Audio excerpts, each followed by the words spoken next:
पुढच्या पिढीला जागरूक, आदर्श आणि सक्षम नागरिक बनवण्याच्या दृष्टीने राबवलेला माझी शाळा सुरक्षित शाळा अंतर्गत स्टुडंट ऑफ रोड सेफ्टी हा उपक्रम अत्यंत स्तुत्य व उपयुक्त असल्याचे कौतुकोद्गार महिला व बालविकास मंत्री आदिती तटकरे यांनी काढले। विद्यार्थ्यांच्या सुरक्षेसाठी उपयुक्त ठरणारा स्टुडंट ऑफ रोड सेफ्टी उपक्रम राज्यस्तरीय उपक्रम होणे काळाची गरज आहे। माझी शाळा सुरक्षित शाळा हा उपक्रम राज्याचा गृह विभाग व शालेय विभाग यांच्या माध्यमातून अधिक व्यापक स्वरूपात राबवण्यात येईल अशी ग्वाही आदिती तटकरे यांनी दिली। रस्ता सुरक्षा सप्ताह 2025 अंतर्गत रायगड जिल्हा पोलीस यांच्या वतीने माझी शाळा सुरक्षित शाळा अंतर्गत सुरक्षित शाळा व स्टुडंट ऑफ रोड सेफ्टी पारितोषिक वितरण समारंभ सोहळा 2025 चे आयोजन बालगंधर्व रंगभवन रिलायन्स टाउनशिप नागुटणे येथे करण्यात आला होता। त्यावेळी त्या बोलत होत्या। व्यासपीठावर पोलीस अधीक्षक सोमनाथ घारगे, अपर पोलीस अधीक्षक अभिजित शिवतरे, उपप्रादेशिक परिवहन अधिकारी महेश देवकाते आदींसह मान्यवर उपस्थित होते। पोलीस विभागाचे या ठिकाणी मनापासूनचे अभिनंदन करते की यशस्वीरित्या त्यांनी 1 जानेवारी पासून हे उपक्रम वेगवेगळे राबवले आणि आज सुरक्षित शाळा आणि स्टुडंट ऑफ रोड सेफ्टी हा सन्मान सोहळा त्यानिमित्ताने त्यांनी आयोजित केला। माझ्या आधी आपल्या पोलीस अधीक्षक साहेबांनी आणि त्याचबरोबर आरटीओच्या वतीने सुद्धा मनोगत व्यक्त करण्यात आलं आणि खऱ्या अर्थानं हा एक अतिशय स्तुत्य उपक्रम आपण राबवत असताना एका बाजूला वेगवेगळे जे आपल्या सुरक्षा रक्षणामध्ये ज्या बाबी येतात त्याचा समावेश तर आपण केला, पण मला रायगड पोलीस विभागाचे आवर्जून या ठिकाणी अभिनंदन करायचे की आपण शालेय विद्यार्थी आणि विद्यार्थिनींना सुद्धा यामध्ये सहभागी करून घेतलं। म्हणजे जी पुढची पिढी आहे आणि जी आता खऱ्या अर्थानं त्यांच्या शालेय जीवनामध्ये वेगवेगळे उपक्रम आणि त्यांचा शालेय अभ्यासक्रम शिकत आहे, त्यांना एक जागरूक नागरिक, पुढचा एक सक्षम नागरिक बनण्याच्या दृष्टिकोनातून हा उपक्रम हा निश्चितपणाने अतिशय स्तुती आहे।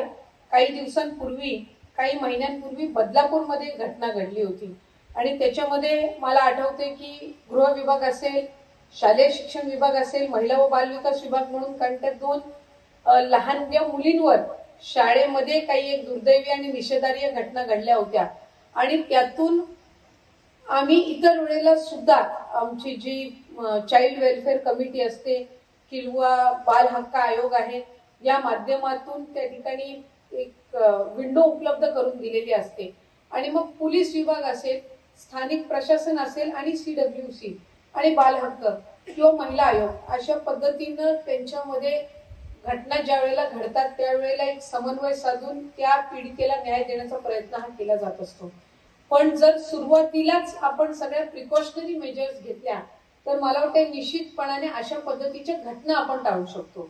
आज मगाशी गारगे साहेबांनी सांगितल्याप्रमाणे साधारणपणे 500 शाळांचं आपण सर्वेक्षण केलं आणि त्याच्यातून 28 शाळांची आज ही प्रत्येक आपल्या पोलीस स्टेशन अंतर्गत जे येतात त्या 28 शाळांची आपण त्या ठिकाणी निवड केली आणि त्यांना आज आपण सन्मान त्यांना करत आहोत। त्यांचे जे प्राध्यापक असतील, तिथले मुख्याध्यापक असतील आणि विद्यार्थी विद्यार्थिनी असतील, निश्चितपणाने हे त्या शाळेच्या दृष्टिकोनातून महत्वपूर्ण आहे की तुमच्या शाळेमध्ये ज्या वेळेला एखादी विद्यार्थिनी किंवा विद्यार्थी शिकायला येतो त्यावेळेला त्यांच्या आई वडिलांचे जे पालक आहेत त्यांच्या काही शालेय व्यवस्थापनकडनं अपेक्षा असतात, कारण ते दर 6 महिन्यांनी किंवा वर्षभरातून जी काही तुमचं फीचं पॅटर्न असेल ते एका बाजूला त्यांच्या फक्त शिक्षणासाठी नाही तर आपलं मुलगा किंवा मुलगी ज्या वेळेला शाळेत शिकायला येतात त्यावेळेला ते सुरक्षित असले पाहिजे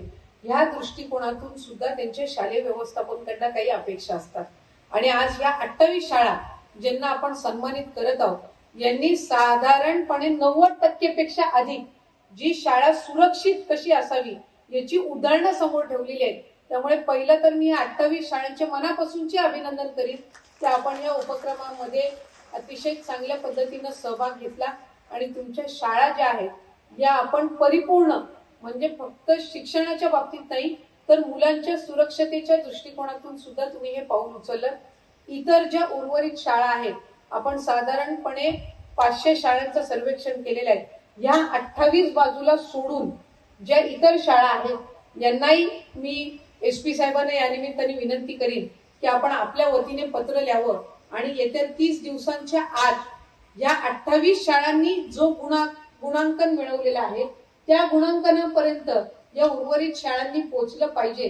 त्यांना एक 30 दिवसाचा आपण कालावधी द्या आणि मग त्याच्यानंतर पुढच्या ज्या शाळा आहेत, अगदी जिल्हा परिषदेच्या प्राथमिक शाळा असतील, माध्यमिक शाळा असतील, अनुदानित असो, विना अनुदानित असो किंवा प्रायव्हेट स्कूल असो, यांना सुद्धा आपल्या वतीने एक पत्र जाऊ दे की जे पॅरामीटर्स आपण सेट केलेले आहेत या पॅरामीटर्स मध्ये त्यांनी पुढच्या 60 दिवसाच्या कालावधीमध्ये पोहोचायचंय. आपण हा जो उपक्रम रायगड पोलीस विभागाच्या माध्यमातून आपण राबवला, हा उपक्रम आम्ही निश्चितपणाने गृह विभाग आणि त्याचबरोबर शालेय शिक्षण विभागापर्यंत सुद्धा पोहोचवू. म्हणजे त्यांच्या पुढच्या वर्षाच्या याच्यामध्ये एक उपक्रम म्हणून सुरक्षित शाळा आणि त्याचबरोबर स्टुडंट ऑफ रोड सेफ्टी हा उपक्रम राज्यस्तरीय त्यांनी राबवावा, जेणेकरून प्रत्येक शाळेपर्यंत हा उपक्रम आपल्याला पोहोचवता येईल. आणि साधारणपणे आम्ही बघितलेलं आहे की ज्या वेळेला स्वर्गीय RR पाटील साहेब गृहमंत्री होते आणि ग्रामविकास मंत्री होते, त्यावेळेला त्यांनी स्वच्छता अभियान राबवण्याच्या दृष्टिकोनातून संत गाडगे बाबांची नावाने योजना आणली होती. आणि कुठे ना कुठेतरी कॉम्पिटिटिव्ह ज्या वेळेला आपण हे प्रोग्राम आणतो त्यावेळेला त्यांच्यामध्ये वेगळ्या पद्धतीचा उत्साह निर्माण होतो. मी महिला व बालविकास विभागाच्या वतीने सुद्धा आम्ही तशाच पद्धतीचा एक उपक्रम त्या ठिकाणी पुढच्या कालावधीमध्ये मंत्रिमंडळाच्या बैठकीमध्ये आणणार आहोत की महिलांनी प्रत्येक गावामध्ये त्यांचा सहभाग कसा असावा, गाव महिलांच्या दृष्टीने सुरक्षित कसं असावं आणि त्यांचा वेगवेगळ्या ज्या शासनाच्या योजना आहेत, उपक्रम आहेत, याच्यामध्ये महिलांचा सहभाग वाढवण्याच्या दृष्टिकोनातून आम्ही एक उपक्रम आणत आहोत आणि तोही आम्ही कॉम्पिटिटिव्ह पद्धतीने करत आहोत. तर त्यामुळे निश्चितपणाने त्याला प्रतिसाद मिळणार आहे.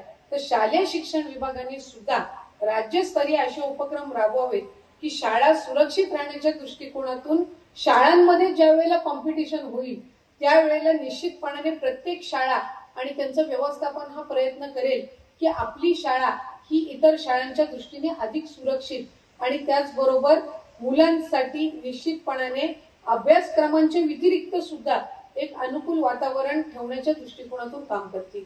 त्यामुळे मी रायगड पोलीस, आपल्या रायगड पोलीस चे सर्व सन्मान्य SP मध्ये आपण असाल, ऍडिशनल SP असतील, आपल्या खालचे सर्व DYSP सगळी यंत्रणा असेल, मी आपल्या मनापासूनचे अभिनंदन करते की जवळपास 3 वर्ष सलग रायगड पोलीसला पुरस्कार मिळत आहे.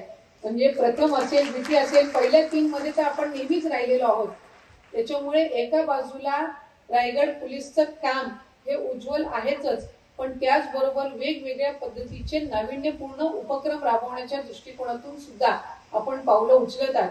त्यामुळे आपल्याला मिळालेला पुरस्कार हा कुठेही आपण गृहीत न धरता, ग्रांटेड न धरता, दरवेळेला रायगड पोलीसच्या माध्यमातून वेगवेगळे उपक्रम हे त्या निमित्ताने आयोजित केले जात असतात.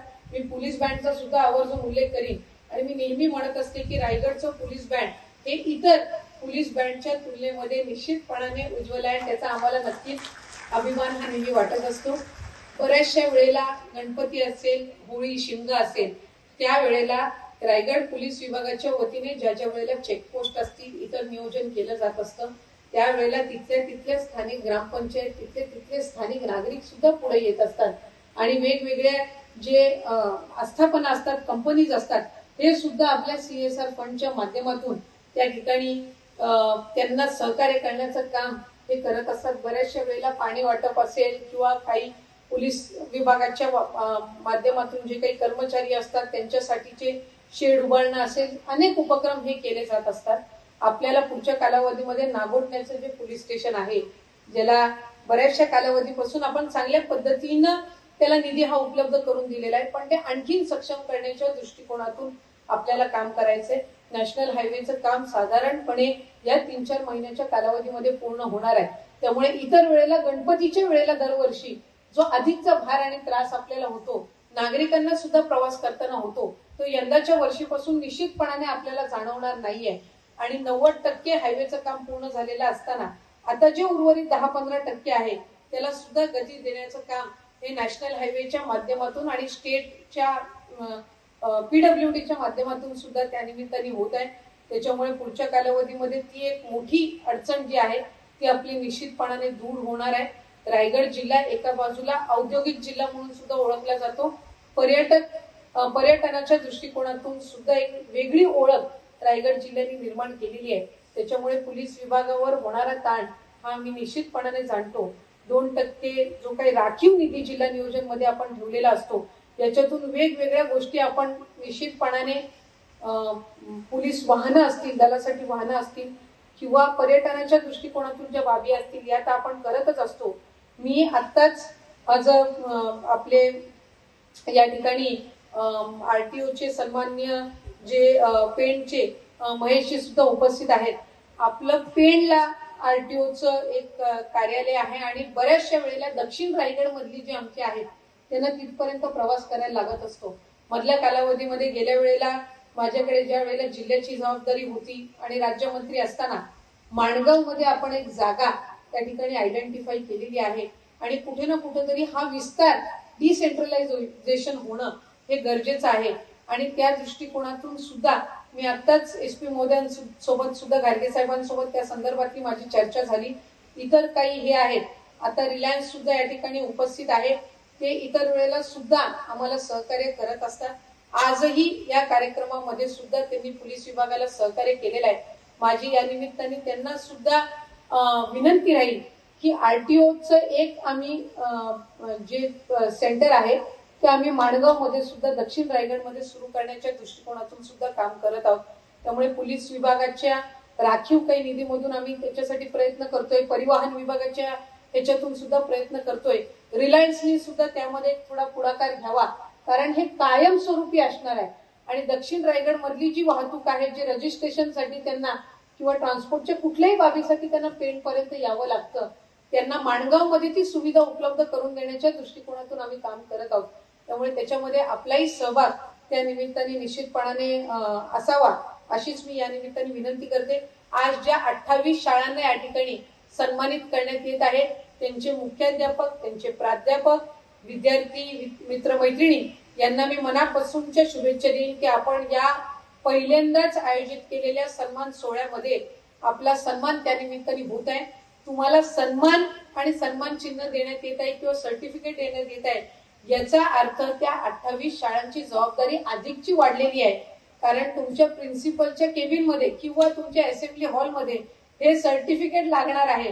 त्यामुळे एकदा हे सर्टिफिकेट लागल्यानंतर त्या शाळांची जबाबदारी ही निश्चितपणाने वाढलेली आहे. आणि ज्या 500 शाळांनी सहभाग घेतलेला आहे, ज्या उर्वरित शाळा आहेत त्यांना पुढच्या वर्षी हा सन्मान कसा मिळेल यासाठी त्यांनी प्रयत्न करायचे. सुरक्षित वाहतूक आणि त्याचबरोबर सुरक्षित नागरिक आणि त्या सगळ्या दृष्टिकोनातून आपण जी थीम दिली होती त्याच्यामध्ये सुद्धा अनेक शालेय विद्यार्थ्यांनी, कॉलेजच्या विद्यार्थ्यांनी सहभाग घेतला. मी त्यांचेही या निमित्ताने मनापासूनचे अभिनंदन करते.